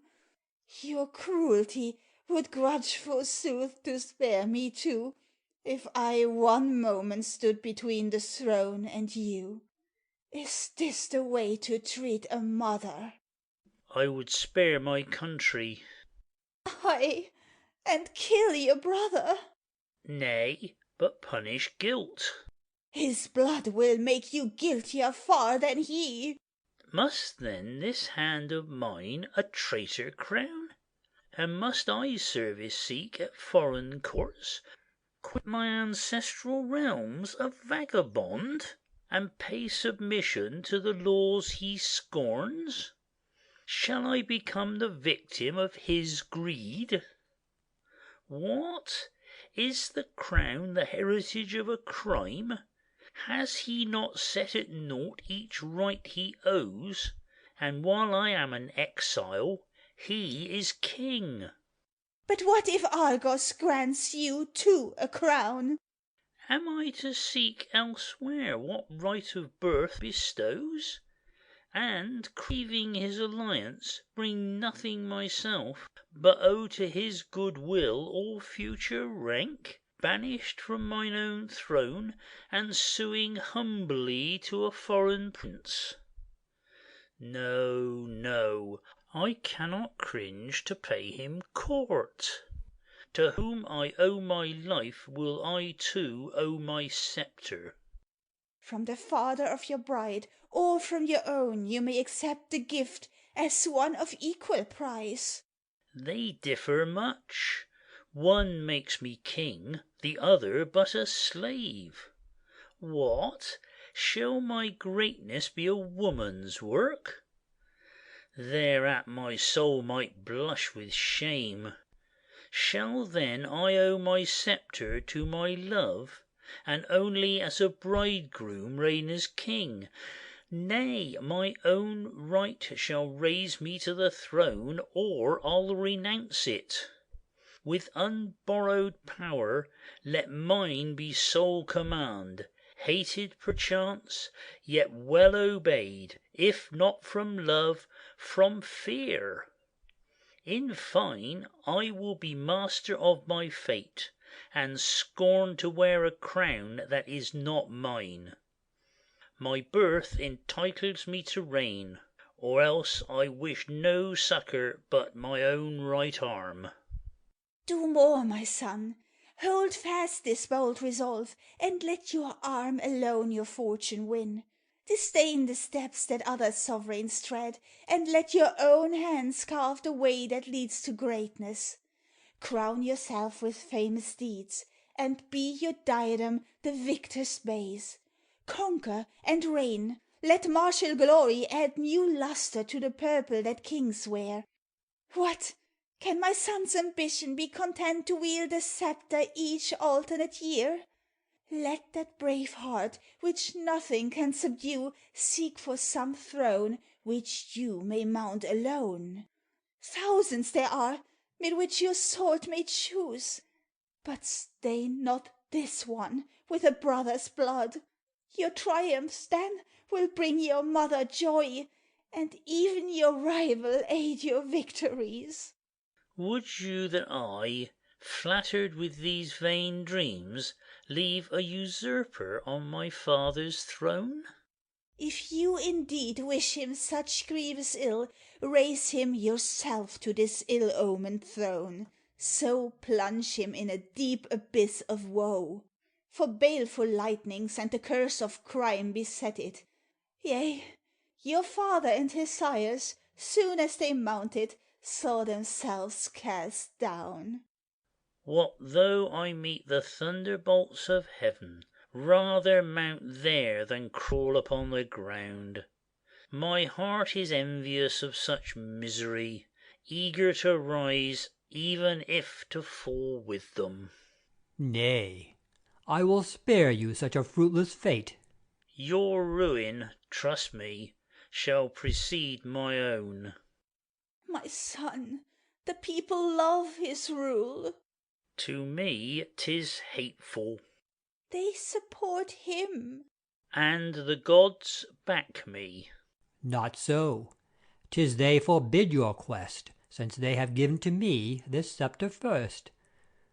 And when they made the choice, they knew full well that he who once is king would king remain. No realm can brook two masters, and one throne, however great soe'er, will grant them scanty room. Each will be cumbered by his second self, and one, ere long, must find himself upset. You see how I abhor this impious wretch, then judge how I can let him share my crown. And I, so hateful are you, wish no more to share with you the light that's free to all. Go, kill each other then. I stay you not, but rather urge you to these savage lists. Since all my efforts can effect no change, why tarry longer? Wreak your wild revenge. Surpass, if possible, your father's crimes. By mutual slaughter show your brotherhood. Your life, bestowed through guilt of deepest dye, must be by no less wickedness cut off. Why should I blame the fury that goads on my sons? For I have ceased to pity them. Yea, they have taught this heart to turn to stone, and I will teach the cruel how to die. Scene 4. Antigone, Eteocles, Polynices, Haemon, Creon. Mother, what is this? Can nothing touch their hearts? No, nor their savage purpose shake. My brothers. Come then, let us choose our ground. Yea, with all speed. Sister, farewell. Goodbye, sweet princess. Stop, my brothers. Let the guards hold them perforce. Join all your pains to mine. 'Tis to be cruel to show false respect. Dear lady, nothing more can stop them now. Ah, noble Heaven, 'tis to you I turn, and only you. If still you love me, still love goodness, and can fratricide prevent, to save me from my despair, these wretches save. End of Act 4.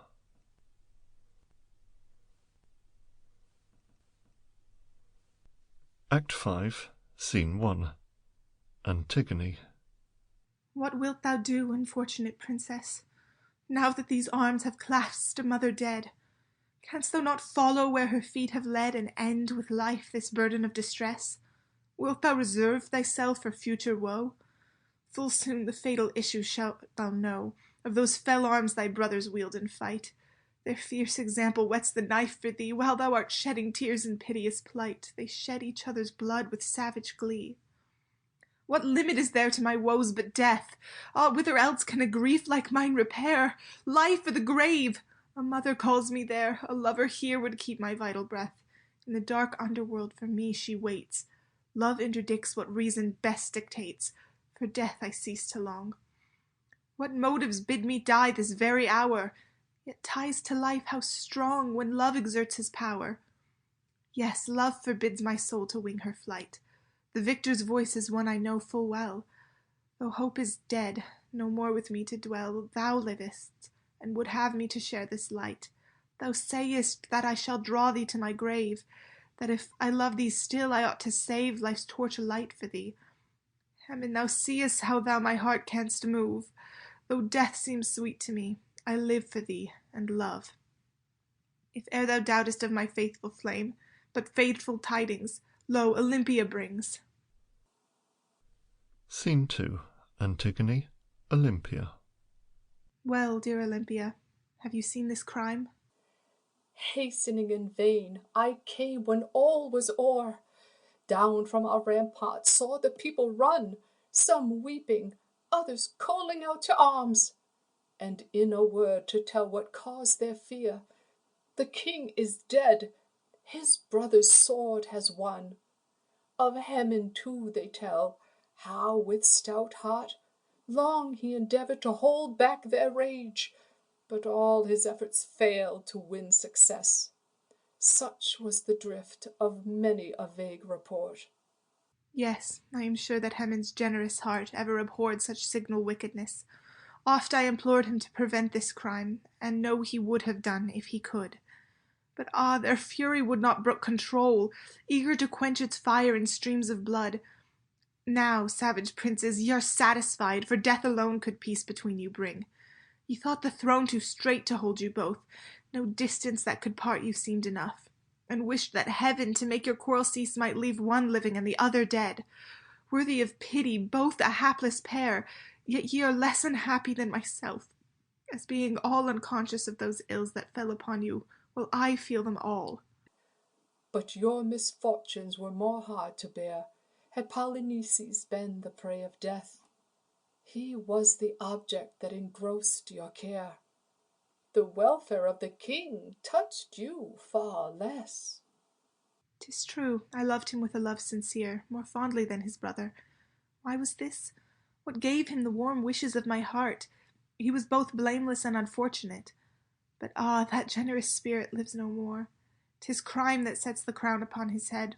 His brother now commands more sympathy, grown dearer since the fates had proved unkind. See, Creon comes. Downcast as well may be. The king being dead, he fears the victor's wrath. His evil counsel has bred all these woes. Scene 3. Antigone, Creon, Olympia, Attalus, guards. What heard I, madam, as I entered here? True is it that the queen? Yes, she is dead. Great gods! In what strange fashion was the torch at last extinguished of a life so sad? Her grave she opened for herself, my lord. She seized a dagger, and one moment more saw her days ended, and her woes as well. Nor stayed to know that she had lost a son.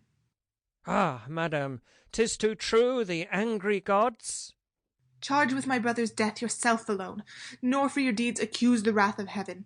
'Twas you who brought this fatal conflict on. He trusted your advice, and so he died. Thus kings become victims of flatterers, who lead them to destruction, while they fan their passions. Ye it is that hurl them down, but in their fall they drag their flatterers behind them, as is now the case with you. His ruin brings us sorrow, you disgrace. The wrath of heaven has linked your faith with his. And you, perchance, must weep as well as we.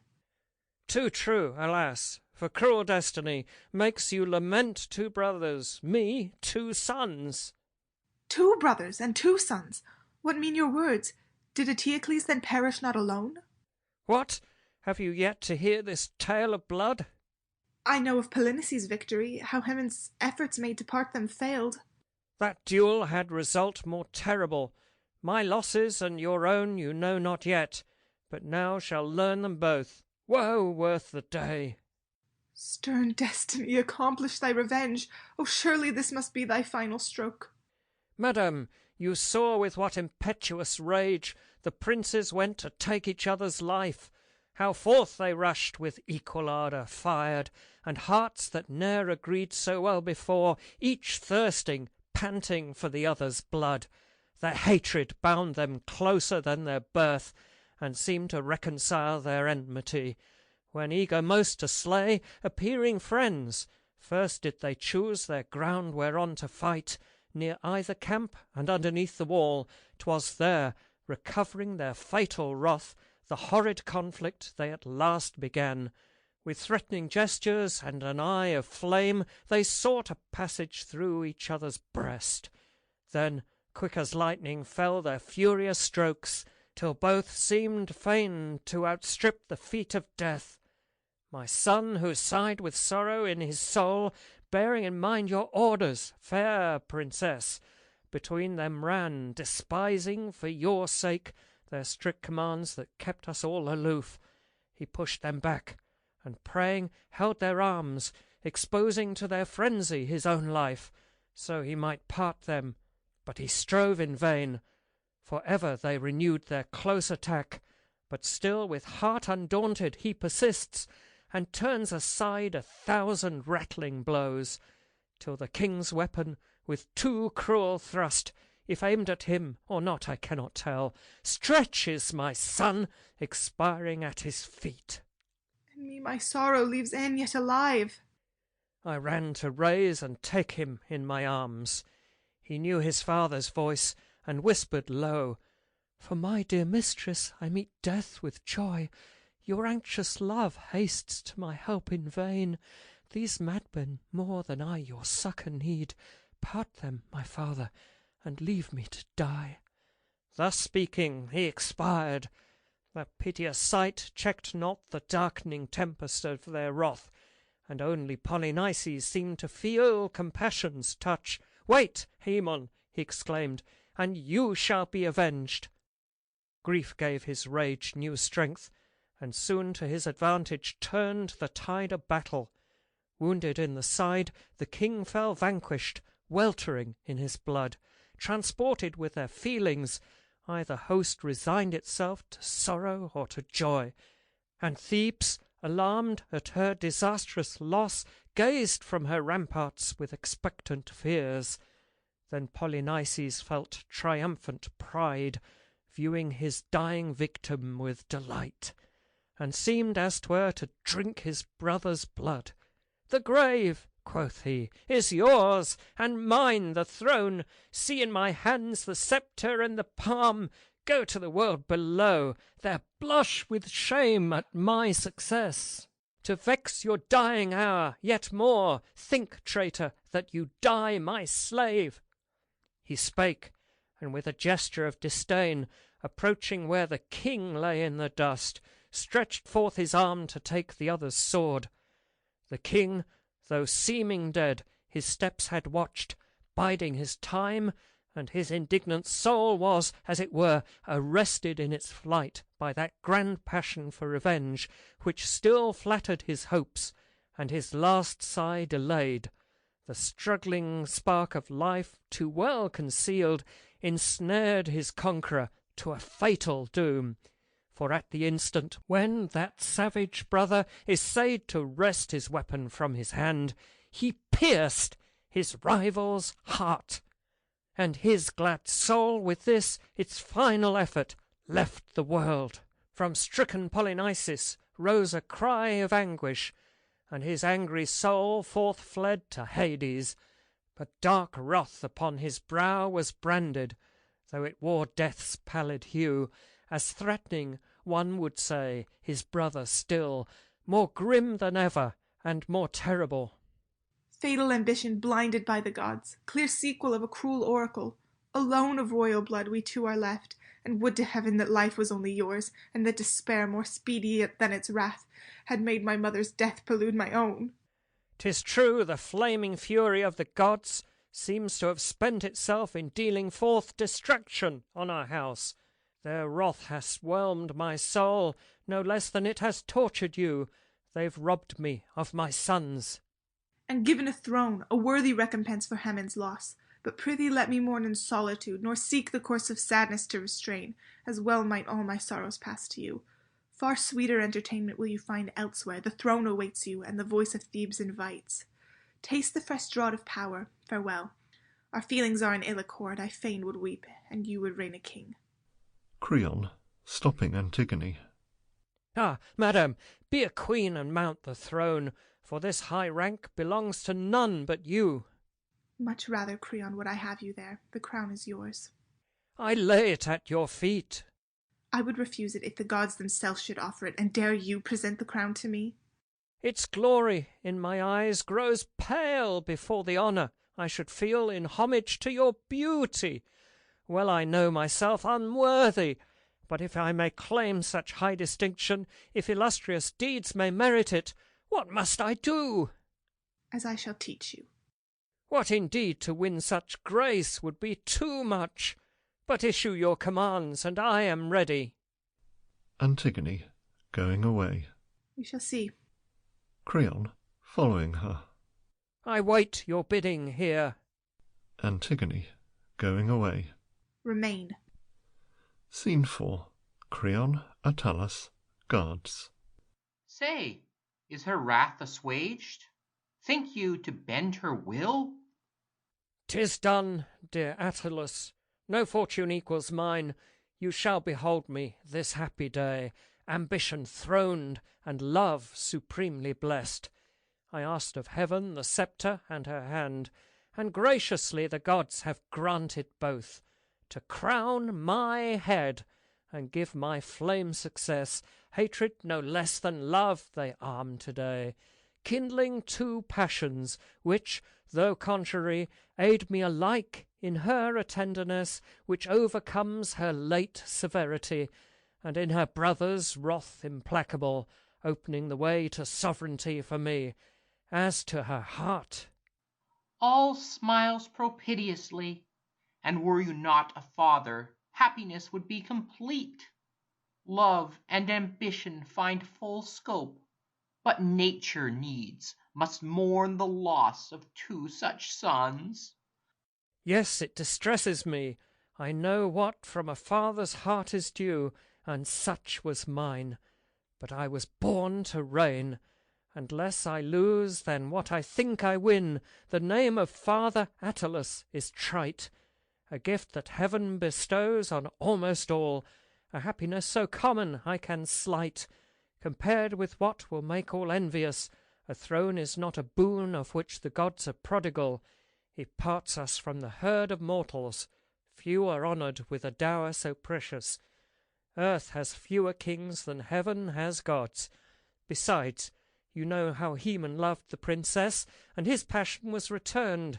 His suit, if he had lived, had ruined mine.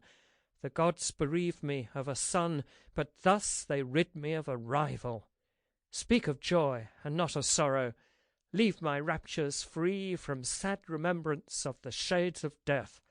Tell me of what I gain, not what I lose. Speak of the throne already mine, of her whose heart will follow, fair Antigone. All that is past is but a dream to me.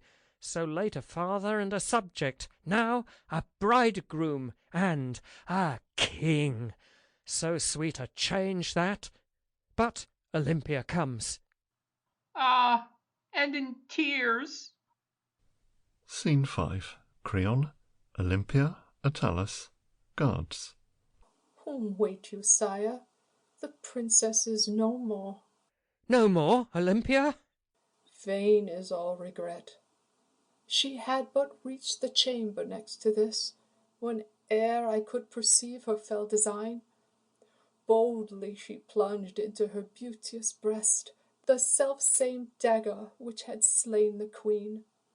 Therewith a mortal wound did she inflict, and faint with loss of blood, fell suddenly. Judge what my horror must have been to see that sight. Her soul was ready to take wing, but first she murmured, "'Tis for you I die, dear Haemon." And life ended as she spake. Cold in my arms I felt her lovely frame, and thought my soul would quickly follow hers. Far happier had my sorrow brought me down to share with her the darkness of the tomb. Scene 6. Creon, Attalus, guards. Ah, is it thus, then, that you flee from me, your hated suitor, and in cruel scorn could quench those lovely orbs that I adore, and seal them close, lest they should look on me, Haemon you loved, but less to follow him than to escape from me, such haste to die? And yet, though thus severe you may remain, hating my image e'en amongst the shades, letting your wrath outlive the breath of life, I am resolved to follow where you lead. There shall my odious presence vex you still. Incessant sighs to you repeat my pain, which, if they cannot melt you, must torment. No longer hoping for escape by death, let me then die. Attalus, snatching his sword away from him. A cruel wish, my lord. Nay, yours the cruelty, who murder me by saving life. Come to my succour, love. Come, rage and fury. End my hateful days. Baffle those cruel friends that keep me here. Fulfil your oracles, ye gods, yourselves. Last relic of ill-fated Laius, I must perish, or your words be proved untrue. Take back the fatal sceptre you have given. Antigone is gone. Take all the rest. I scorn your presence, and reject the throne. The lightning stroke is all I ask of you. If deaf to prayer, grant what my crimes demand, and add another victim to your heap. Vainly I sue my own iniquities, bring down upon my head the ills I caused, Jocasta and her sons, Antigone, my children, whom my fierce ambition slew, and all the others whom I sacrificed. Already, like dire furies, rend my heart. Cease! By my death your wrongs shall be avenged. The lightning falls. The earth has opened wide. I feel 1,000 torments all at once, and go to find repose in Tartarus. He falls into the arms of the gods. End of Act 5. End of the Thébaid, or The Brothers at War, by Jean Racine. Translated by Robert Bruce Boswell.